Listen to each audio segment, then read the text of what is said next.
More people died. Not a joke. They had flood stages that were up to 20 feet. People dying in basements.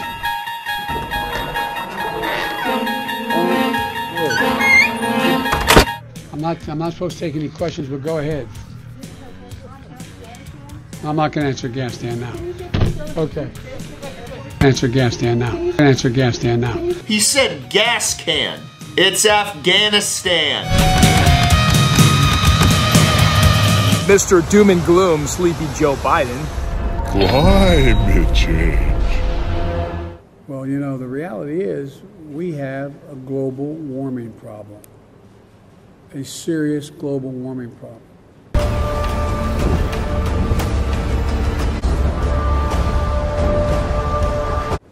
And it's consequential, and what's going to happen is things aren't going to go back to what they were. It's not like you can build back to what it was before.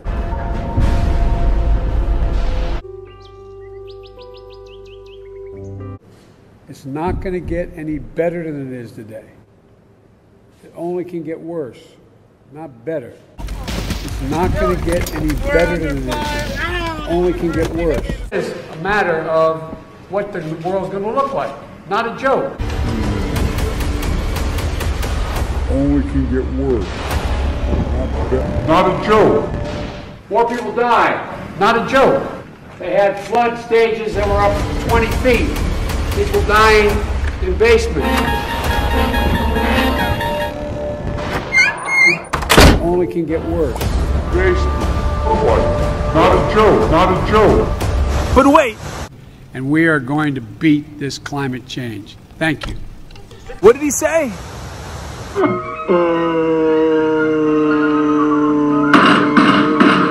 Hang in there. We are going to beat this climate change. Thank you.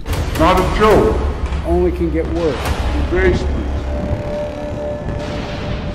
Climate change. So Sleepy Joe tells us that we can't go back. Global warming is irreversible. The damage has been done. There's nothing we can do about it. All we can do is impose new rules, new fines, etc. to slow the global warming, the devastation upon our civilization, as he would say. Now Sleepy Joe appears to be doing a complete 180. He says now we can defeat climate change. Within approximately 1 hour, you completely changed the outlook on the global climate change situation. We went from climate change being irreversible, that we can't stop it, we can't make it any better, we can't go back to how it was, and now all of a sudden, we can defeat it. Really? And we're supposed to believe you.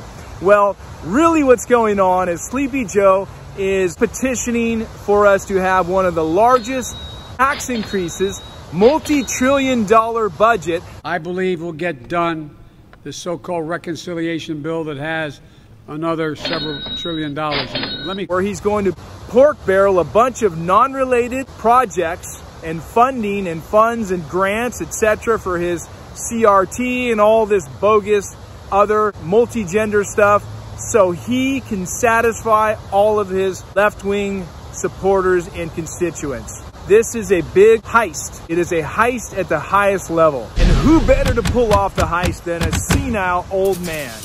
He can get up there, say the most ridiculous things in the world, and you can just say, well, he just kind of lost his memory. He just didn't know what to say. He went off script.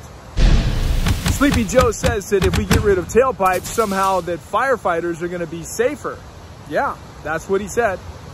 And we fail to curb pollution from smokestacks and tailpipes and continue to use fossil fuels as we do, we increase risk that firefighters face. Hang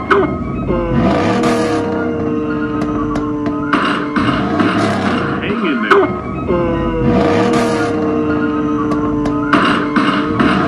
Hang in there.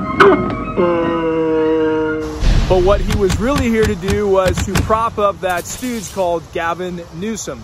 Gavin Newsom is facing a recall vote, and Sleepy Joe and his staff thinks if Sleepy shows up that somehow he will get some type of executive backing and make Gavin look more important than he is. Gavin Newsom has been one of the most spoon-fed privilege, since the left likes to use that term a lot, politicians probably in the last 30 years that we have seen.